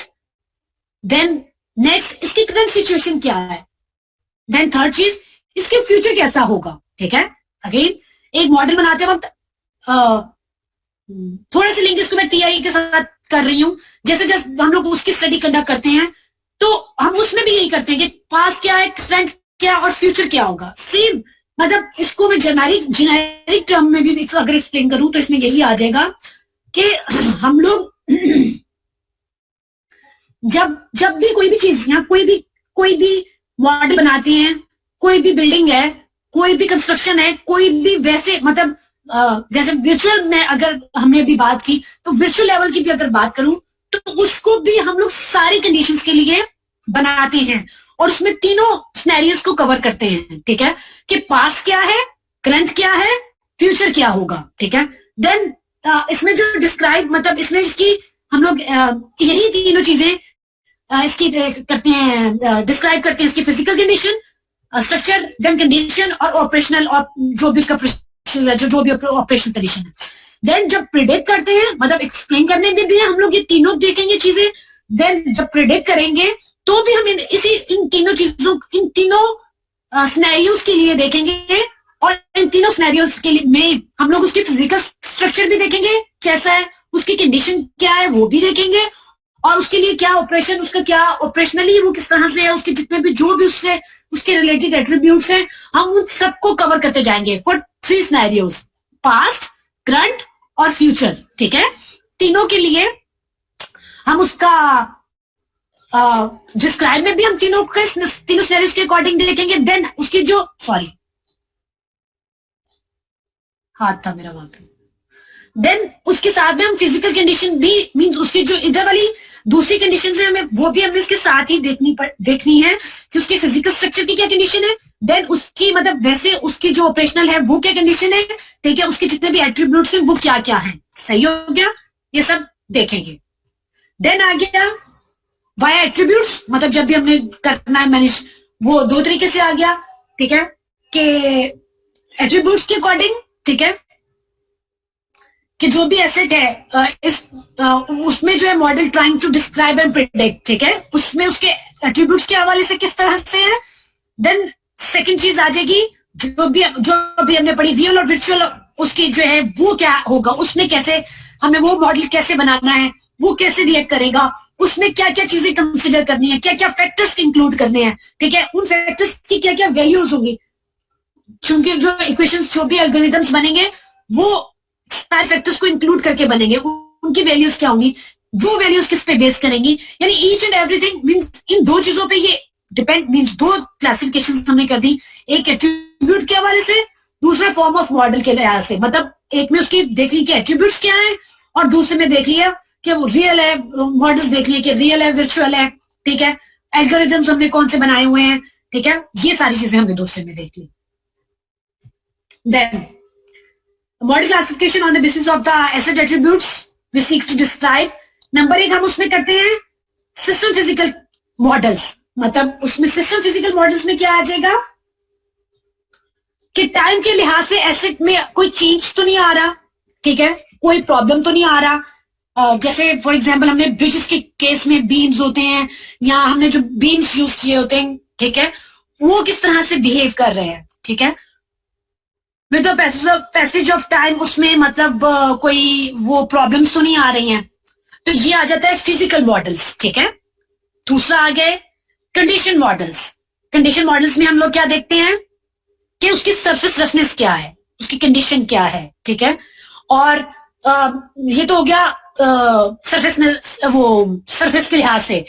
अगर हम वैसे बात करें, अगर हमने अगेन आरसीसी या पीसीसी में हम लोगों ने वो यूज किया हुआ है, आरसीसी जो है या हमने बार्स ऐड की हुई है, तो उस केस में हम लोगों को उसकी रस्टिंग देखनी पड़ेगी कि फ्यूचर में क्या इसका क्या है, कि मतलब ये कितना रस्ट हो जाएगा कि नहीं, कितनी रस्ट, इस पर रस्टिंग के कितने चांसेस हैं, ठीक है, तो हम लोगों को वो देखना पड़ेगा। ये आ गई हमारी कंडीशन मॉडल। तीसरी चीज ऑपरेशनल मॉडल। ऑपरेशनल मॉडल में क्या आ गया कि हम प्रेडिक्ट करें कि इसमें कितने नंबर ऑफ क्रैशेस हैं या डिलेज कितने आ रहे हैं, वो चीजें जो आ जाएंगी उसकी ऑपरेशन, जैसे रोड की बात करें तो रोड के ऑपरेशन के लिहाज से आ जाएंगी कि उसकी ऑपरेशन में कितना प्रॉब्लम आ रहा है या आ सकता है, ठीक है, करंट भी पास्ट में कितना आया था, करंट में कितना है और फ्यूचर में कितना आ सकता है, इन तीनों के लिहाज से देखेंगे, ठीक है। फिजिकल कंडीशन, उसकी कोई प्रॉब्लम तो नहीं आ रहा, मतलब जो डिफ्लेक्शन हो रही है कोई उसमें तो प्रॉब्लम नहीं हो जाता, जैसे टेम्परेचर की वजह से बकलिंग हो जाती है, ठीक है, तो ये चीजें तो नहीं आ रही हैं, ठीक है, ये सारी आ जाएंगी। डिफ्लेक्शन मींस कोई डिफ्लेक्शन, कोई लोड ज्यादा आ गया, उसकी वजह से कोई प्रॉब्लम हो सकता है।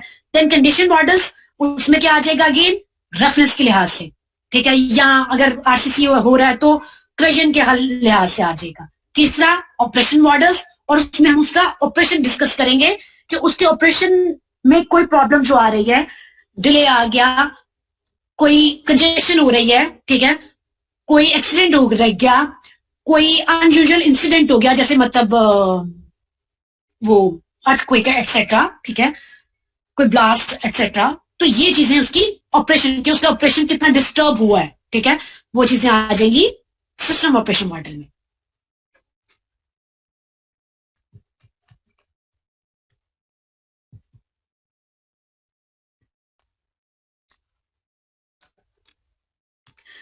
बाकी लोग भी अपनी अटेंडेंस भेजते हैं, क्योंकि अटेंडेंस मेरा ख्याल है यहाँ पे सबकी नहीं है।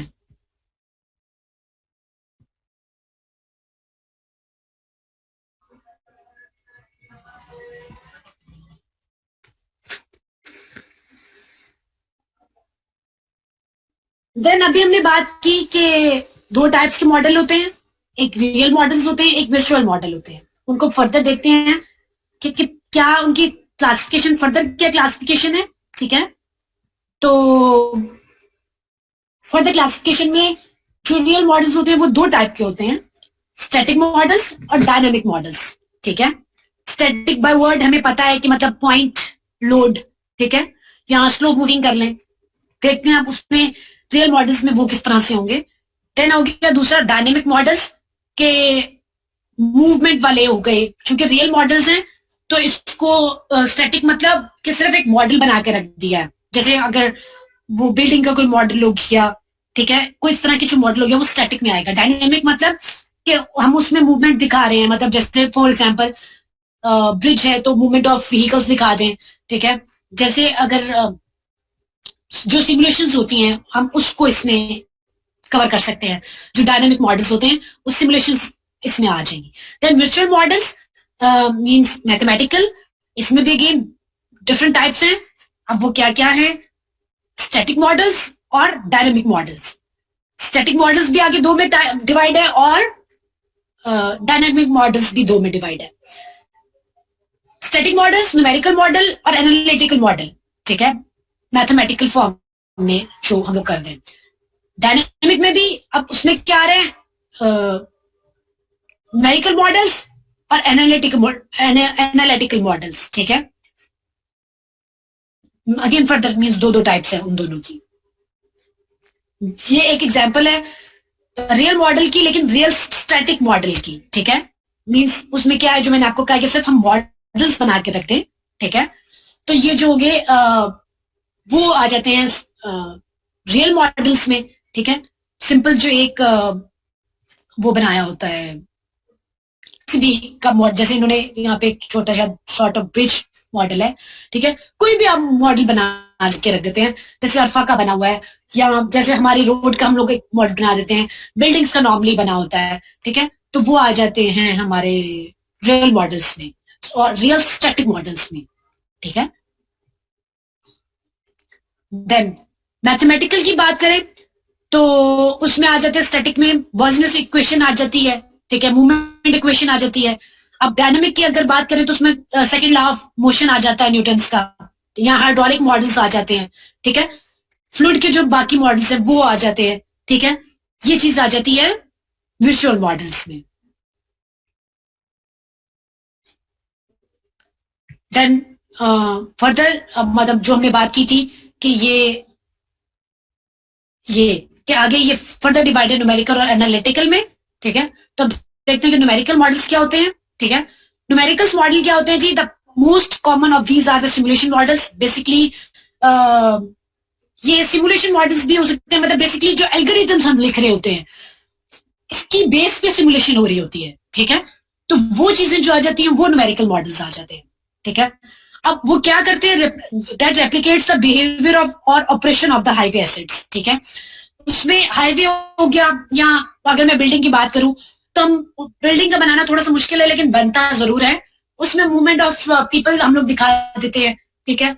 वो चीज आगे बिल्डिंग के लिहाज से कि जो उसकी उसका बिहेवियर या ऑपरेशन दिखा रहे हैं, जो भी हमारा एसेट है उसकी, ठीक है। तो इसमें ये आ जाता है। देन फर्दर इस न्यूमेरिकल मॉडल्स में क्या आ जाते हैं, जो मैं एल्गोरिथम्स की बात कर रही हूँ कि अब चूंकि जैसे एआई आ गया, इंटेलिजेंट वो आर्टिफिशियल इंटेलिजेंस आ गई, ठीक है, एआई आ गया, और इस तरह के और जो हैं एनएनआर मतलब न्यूरल नेटवर्क्स जो हैं, जो ये सारी चीजें हैं, मशीन लर्निंग जो है, ये सब चूंकि अब इसकी वजह से सिमुलेशंस को दिखाना बहुत आसान हो चुका हुआ है, क्योंकि ये जितनी जिसको भी प्रोग्रामिंग आती है वो उसके अकॉर्डिंग, जिसको भी प्रोग्रामिंग आती है वो हर चीज को सिमुलेट कर सकते हैं, ठीक है। तो वो जितनी एडवांसमेंट इसमें होगी, जितनी लर्निंग आपकी होगी, उतना ज्यादा इसकी सिमुलेशन को दिखाया जा सकता है, ठीक है। Then theory of probability is important for the simulation modelling. Again means theory of probability मतलब कि जो ये पीछे बैक एंड का ये जो न्यूमेरिकल मेथड होगा, क्योंकि अगर कोई भी सिमुलेशन बनानी है, ऐसा तो नहीं है ना कि डायरेक्ट बस उसकी सिमुलेशन रन हो जाए, उसके बैक एंड की जो वर्किंग है वो मैटर करती है, और वो बहुत ज्यादा मैटर करती है। अब अगर सिमुलेशन मॉडल की एग्जांपल आ जाए तो वीडियो गेमिंग आ गई। अगर मैं आप लोगों की टेक्निकल में बात करूं तो ये हाईवे कॉरिडोर सिमुलेशन मॉडल्स आ गए, नहीं सिम आ गया, देन सिंक्रो आ गया, देन सिद्रा आ गया। इन सब पे जो है वो सिमुलेशन हो सकती है, ठीक है। तो ये जो भी सिमुलेशन आपकी जिस पे भी हो रही है, यहाँ सिविल 3D आ गया, वो ऑटोकैड में भी आपकी सिमुलेशन थोड़ी सी आप दिखा सकते हैं, ठीक है। तो ये सारे जो हैं, चूंकि एडवांसमेंट इन सब, जबकि आप पहले देखें तो ऑटोकैड में ऐसा नहीं था कुछ भी, ठीक है। सो ये जितनी कंप्यूटर एडवांसमेंट होती गई, ठीक है, उसी में उतनी ज्यादा उतने बेहतर तरीके से हम लोग उसको प्रेजेंट करते गए, ठीक है। तो ये चीजें जो है न्यूमेरिकल मॉडल्स में ये सब आ जाता है जो बैक एंड की वर्किंग होती है। देन आगे एनालिटिकल मॉडल्स। एनालिटिकल मॉडल्स में आ गया कि स्टैटिक और economic model most mode is in use today. और बेसिकली इसमें क्या आ गया, जो लीनियर रिग्रेशन आ गई, नॉन लीनियर रिग्रेशन आ गई, ठीक है। जो भी हम लोग मतलब एक हो गया बेसिक लेवल की हम लोग कहते हैं न्यूमेरिकल। फिर जब हम लोग उसको मजीद सिमुलेशन मॉडलिंग के लिए मींस जितनी मजीद लीनियर रिग्रेशन, नॉन लीनियर, फिर आगे शायद आप लोगों ने नाम सुना हो ग्रेविटी मॉडल्स जो हो गए होते हैं, ठीक है, वो हो गए। तो ये सारी जो चीजें हो गई ये एनालिटिकल मॉडल्स में आ जाती हैं, ठीक है। जो मतलब फर्दर एक्सप्लेन किए गए कि non continuous variables include logic और प्रोबिट मॉडल्स, ठीक है। इसी में मतलब ये आ जाते हैं लॉजिक मॉडल्स और ये जो मैं कह रही ग्रेविटी मॉडल्स, ठीक है। ये जो मॉडल्स आ जाते हैं MNL मॉडल आ गए, ठीक है। ये जो सारी चीजें आती हैं ये आती हैं एनालिटिकल मॉडल में, ठीक है। Then variation for the continuous and non-continuous models include zero inflated models। मतलब इसमें हम फर्दर बता रहे हैं कि मींस क्या क्या चीजें इंक्लूड होती हैं, ठीक है। बेसिकली इसका जो कंसेप्ट है वो ये वाला है कि जो हम लोग लीनियर जो मजीद एडवांसमेंट मैथमेटिकली जो एडवांसमेंट लेवल की हैं जिसमें डिफरेंट टाइप्स ऑफ मॉडल्स आ जाते हैं, जैसे मैंने ग्रेविटी मॉडल्स बताए, MNL मेथड बताया, जो ये MNL मॉडल्स आते हैं, ठीक है, जो ये आते हैं जिसमें हम लोग लीनियर रिग्रेशन आ गई, नॉन लीनियर रिग्रेशन आ गई, ठीक है। ये चीजें जो हैं वो आती हैं एनालिटिकल मॉडल्स में, ठीक है। देन आगे steps for building statistical model, but मैं इसको यहीं पे स्टॉप कर रही हूँ क्योंकि इसको फर्दर जो नेक्स्ट लेक्चर है इसमें हर एक चीज को एक्सप्लेन किया हुआ है मैंने आगे।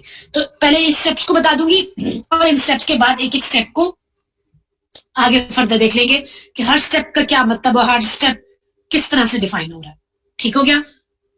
तो अगर आप लोगों का यहाँ पे कोई क्वेश्चन है तो जरूर पूछें, नहीं तो एक जनरल इंस्ट्रक्शन मैं आपको दे दूं और साथ में मैं जरा कैम ऑफ कर दूं। अच्छा, क्योंकि मेरे में थोड़ा सा इजी है।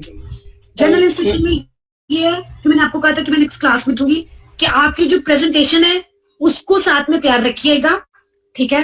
रीजन जो मैं कल लेक्चर शुरू करूंगी वो लेक्चर जहां पे एंड हो जाएगा उस लेक्चर के बाद आप लोगों की प्रेजेंटेशन स्टार्ट हो जाएगी, ठीक है। और आप लोगों की प्रेजेंटेशन किस तरह से स्टार्ट होंगी, रोल नंबर वाइज होंगी, मींस रोल नंबर 1 पहले, देन 2, देन 3, देन 4, ठीक है। इसलिए जो पहले 10 रोल नंबर्स हैं वो रेडी रहे कि उनको मींस कल तो नहीं, डेफिनेटली मे बी थर्सडे और फ्राइडे आपको प्रेजेंटेशन देनी पड़ जाए, ठीक है। थर्सडे को तो लाजमी मतलब सभी ने देनी है क्योंकि थर्सडे को लैब ही है, ठीक है। लेकिन हो सकता है कि लेक्चर में भी आपको देनी पड़े, तो इस वजह से अपने आप को प्रिपेयर रखिएगा और अपनी प्रेजेंटेशंस भी प्रिपेयर रखिएगा, सारे अरेंजमेंट्स भी रखिएगा, ठीक है। ये बात मैंने आपको एक कहनी थी। बाकी जी आप कुछ कहना चाह रहे हैं बोल लें। मैम थर्सडे को सबकी प्रेजेंटेशन होगी जी, थर्सडे को सबकी प्रेजेंटेशन होगी इसी वजह से क्योंकि बेसिकली ये 7 वीक्स का प्लान हो गया हुआ है। मतलब पहले ये 8 वीक का प्लान था, लेकिन ऑनलाइन की वजह से ये 7 वीक के प्लान में कन्वर्ट हो गया। वैसे इसको टाइम ज्यादा था प्रेजेंटेशन का, लेकिन मैं आपको इसीलिए कह रही हूँ कि मैं कोशिश ये करूंगी कि लेक्चर जल्दी मींस कल में हो सकता है मैं लेक्चर पूरा करवा दूं, ठीक है। तो उसमें लेक्चर जल्दी करके अगर लेक्चर जल्दी कवर हो जाता है तो जो थर्सडे का लेक्चर है उसमें भी, जो फ्राइडे का लेक्चर है उसमें भी, और जो लैब टाइम है उसमें भी मैं आप लोगों की प्रेजेंटेशन ही लूंगी। इसी वजह से मैंने आपको कहा जी फ्राइडे को तो छुट्टियां होगी मैम, फ्राइडे ऑफ है मैम। क्यों फ्राइडे क्यों ऑफ है? वो मैम ईद की छुट्टियां फ्राइडे से स्टार्ट होगी। ईद की छुट्टियां फ्राइडे से स्टार्ट हो गई हैं? यस मैम, फ्राइडे से छुट्टी है, फ्राइडे के बाद छुट्टी है। फ्राइडे के बाद छुट्टी है कि फ्राइडे से छुट्टियां? मैम फ्राइडे से भी छुट्टी, फ्राइडे को भी, सैटरडे को चांद रात है। तो सैटरडे को चांद रात है ना, 22 से छुट्टियां नहीं है, 23 से छुट्टियां हैं। मैम नोटिफिकेशन जो आया है उस पे 22 से छुट्टियां हैं। मैम 22 से है मैम आप भी एक दिन पहले फारिग कर। एक सेकेंड, अच्छा कैसे बच्चों वाली बात आप लोग अभी भी पहले ये वाली बात क्लियर करें कि जो मुझे मेरे इंफॉर्मेशन में वो 23rd से 31st तक छुट्टियां हैं, ठीक है। एक चीज तो ये क्लियर करें। दूसरी चीज जो आप लोग तो कह रहे हैं कि जी एक दिन पहले फारिग कर दे और ये बच्चों वाली बातें ना करें, पहले ही आप लोग ऑनलाइन क्लासेस ले रहे हैं, ठीक है, तो ये वाली बातें रहने ही दें, सही है। और आपको ये पहले मतलब जितनी आप लोगों ने सिर्फ बैठ के सुनना है ना, हमने पीछे लेक्चर भी तैयार करना है, मतलब आप लोगों के पूरा एनवायरनमेंट आप लोगों के लिए हमें बैठ के बनाना पड़ा है, ठीक है। तो हम लोगों का मतलब हम लोगों से मुराद है जितने भी टीचर्स इस टाइम पे लेक्चर्स डिलीवर कर रहे हैं उनका ज्यादा रोल है, वो ज्यादा पार्टिसिपेट कर रहे हैं, तो डेफिनेटली हर बंदा मीन्स कंप्रोमाइज इस टाइम पे कर रहा है क्योंकि सिनेरियो ऐसा है, ठीक है, और उसमें मैनेज करना पड़ रहा है, उसमें ना आपकी मर्जी है ना हमारी मर्जी है, ठीक है, लेकिन हालात ऐसे हैं कि उसमें ये कसब करना पड़ रहा है, तो उसमें मैच्योर एक्ट करें क्योंकि आप लोग फाइनल ईयर के हैं, किसी का नुकसान नहीं होगा बच्चे, ये आप लोगों के लिए मेरी जनरल बात है कि किसी का नुकसान नहीं होगा। अगर आपकी क्लासेस आज बंद हो जाती हैं तो ना टीचर्स का नुकसान हो रहा है ना किसी और का नुकसान हो रहा है, अगर नुकसान हो रहा है ना वो सिर्फ आप लोगों का होगा। तो ये क्रिटिकल टाइम है, इसको जरा सीरियस होके लें कि मतलब जूनियर्स इस तरह की बात करें ना तो वो ये सोच सकते हैं कि चले ठीक है अभी हमारे पास साल हैं, लेकिन आप लोगों के पास टाइम नहीं है, इसके बाद आप लोगों ने फील्ड में निकलना है, ठीक है, तो you should be behave like that. आगे आप लोगों पे मैं इन बातों पे इस तरह से नहीं कहूंगी, ठीक है। So remaining up to you. कोई और क्वेश्चन है तो वो पूछें। मैम एक्सक्यूज मी मैम, जो प्रेजेंटेशन हमने देनी है उसको मॉडिफाई करना है कि जो पिछली मतलब प्रिपेयर की थी वही को उसी को प्रेजेंट कर दें। ओ भाई ऐसा कैसे हो सकता है, मींस आपको पता है प्रेजेंटेशन देने के लिए पूरी प्रॉपर प्रेजेंटेशन बनानी पड़ती है, वो तो आप लोगों ने एक रफ जिसमें ना फॉर्मेटिंग थी ना कुछ और था, मतलब आपको पे डिपेंड कर रहा है कि आप उसको कितना अट्रैक्टिव बनाना चाह रहे हैं, क्योंकि अगर मार्क मैंने आपको ये बात पहले ही एक्सप्लेन कर दी थी कि आपका उसी बेस पे जो है ना सारी मार्किंग होनी है, लैब की मार्किंग उसी बेस पे है, मतलब मैंने इसमें कुछ इंक्लूड नहीं किया हुआ, जो भी आपकी पहले से ही डिफाइंड था मैं उसी को लेके चल रही हूँ, ठीक है। जो भी आपके मेन जो भी आपके टीचर थे उन्होंने जिस तरह से लैब का बनाया हुआ था शेड्यूल मैं उसी को लेके चल रही हूँ, उसमें कुछ भी मेरी तरफ से एडिशन नहीं है। जी मैम ठीक है, आप कह रही हैं कि उसकी बहुत ज्यादा वेटेज है प्रेजेंटेशन की, लेकिन आप टाइम लिमिट भी तो देखें, हमारे पास टाइम इतना नहीं है, तो उसके लिहाज से आपको 1 वीक दे दिया गया था, आपको लास्ट टाइम मैम ये चीजें बता दी थी, अभी भी आपको जी चलिए बात सुनिए।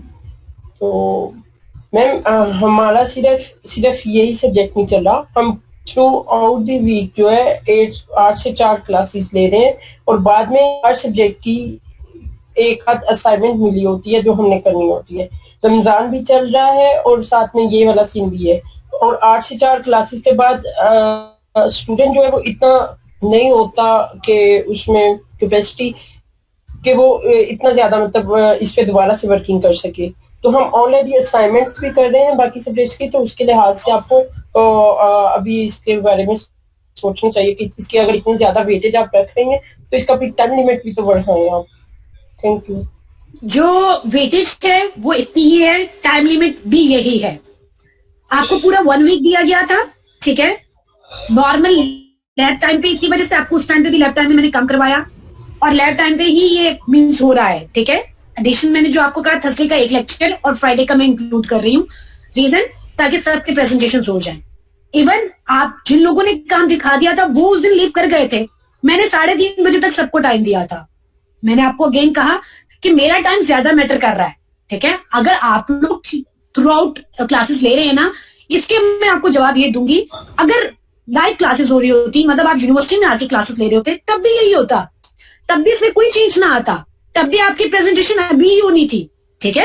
इस तरह का कोई भी किसी किस्म का चेंज नहीं आना था, राइट। और आपको उससे पहले मैंने आपको बता दिया, अगर मेरे बस में होता तो शायद मैं इस चीज को रिप्लेस कर देती, लेकिन चूंकि ये मैंने बीच में से आप लोगों को पढ़ाना शुरू किया, जो भी वीक प्लान्स बने हुए थे ऑलरेडी, जो वीक प्लान्स बने हुए थे बाय योर मेन टीचर, ठीक है, उनको ही मैं लेके चल रही हूँ। मैम फिर आप ये कंसीडर ना करें कि आप एक वीक पूरा दे रही हैं हमें इस पे वर्किंग का। मैं तो आपको एक वीक पूरा दे रही हूँ। मैम लास्ट वीक आपको बात हुई थी और इस वीक मैंने आप लोगों से आप काम लेना है और अगेन थर्सडे को ही लेना। हमारे Thursday बाकी से पहले सब्जेक्ट्स नहीं ले की रही हूँ ना। असाइनमेंट्स भी तो साथ चल रही हैं, आपको वो भी तो साथ बच्चे- ऑब्जर्व करनी चाहिए। एक सेकेंड बच्चे, वो जब आप क्लासेस ले रहे होते ना यूनिवर्सिटी में आके, वो तब भी चलनी थी, तब भी असाइनमेंट होनी थी, तब भी रमजान ही था, ईच एंड एवरीथिंग सेम रहना था। मैंने मैम आपको तब हमारा टाइम टेबल जो है वो चेंज हुआ होना था, इस बार टाइम टेबल भी हमारा चेंज नहीं हुआ, हमें उसी को फॉलो करना पड़ रहा है। रमजान में हमेशा टाइम टेबल जो है वो चेंज होता है, लेकिन रमजान में टाइम टेबल जरूर चेंज होता है, लेकिन इस बार और चेंज ना होने के रीजन, हाँ जी, वो ना होने के रीजन ये है कि जो टाइम ऑलरेडी वेस्ट हो गया उसकी वजह से टाइम चेंज नहीं हुआ, राइट। अगेन मैंने आपको इन सब बातों के एंड पे एक बात कही है कि बी मैच्योर। आप लोगों को ये बातें सूट नहीं करती हैं, थोड़ा टाइम ज्यादा देना पड़ रहा है, ठीक है, लेकिन आप लोग अब फाइनली ईयर क्या, आप लोगों के पास कोई टाइम नहीं है। ये आपके एग्जाम्स, इसके बाद जो भी कोर्स एंड हुआ उसके बाद आप लोगों के एग्जाम्स हैं और उसके बाद आप लोगों ने फील्ड में निकलना है। फील्ड में जाके आप लोगों की ये वाली बातें नहीं होंगी, ये बचकानापन वहां पे नहीं चलेगा। तो अभी से थोड़ी सी प्रैक्टिस करना शुरू कर दें, ठीक है। पहले ही हालात वैसे हैं और मजीद अगर आप लोग ये बचकानापन में चलते रहे ना, तो मेरा ख्याल है अनफॉर्चुनेटली और सॉरी शायद बहुत कम लोगों को जॉब्स मिले अगर उनका बिहेवियर एटीट्यूड यही वाला रहा तो, ठीक है। और मैंने आपको इसके एंड पे कह दिया कि मुझे फर्क नहीं पड़ेगा, आप मुझे जो भी प्रेजेंट करोगे मैं उसके अकॉर्डिंग आपकी मार्किंग कर दूंगी, ठीक है, क्योंकि मैं जो आप कर रहे हो वो बिल्कुल भी मायने नहीं रखेगा शायद, ठीक है। सो बेहतर है कि डिबेट करने की बजाय उस यही टाइम उस पे दे दिया जाए। डिबेट करने से कोई फायदा नहीं होगा, रमजान में डिबेट का फायदा नहीं कोई। जी मैम ये पूछना था कि जो प्रेजेंटेशन है कितनी स्लाइड्स की बनानी है और कितनी देर पे प्रेजेंट करना है। मैंने आपको बताया था प्रेजेंटेशन जो 10 मिनट की है, ठीक है, उसमें कितनी स्लाइड्स होनी चाहिए इसको मैं एक्सप्लेन नहीं लिमिटाइज कर रही हूँ कि कितनी स्लाइड्स होनी चाहिए, क्योंकि मुझे भी पता है 10 मिनट में कितनी स्लाइड्स बनती हैं, आपको भी पता होना चाहिए 10 मिनट में कितनी स्लाइड्स बनती हैं, क्योंकि इंसान एक नॉर्मल बोलता है तो वो कितना ही स्लाइड्स को कवर कर सकता है, ठीक है। सो स्लाइड्स को लिमिटाइज मैंने नहीं किया, मैंने टाइम को लिमिटाइज किया हुआ है कि 10 मिनट्स है।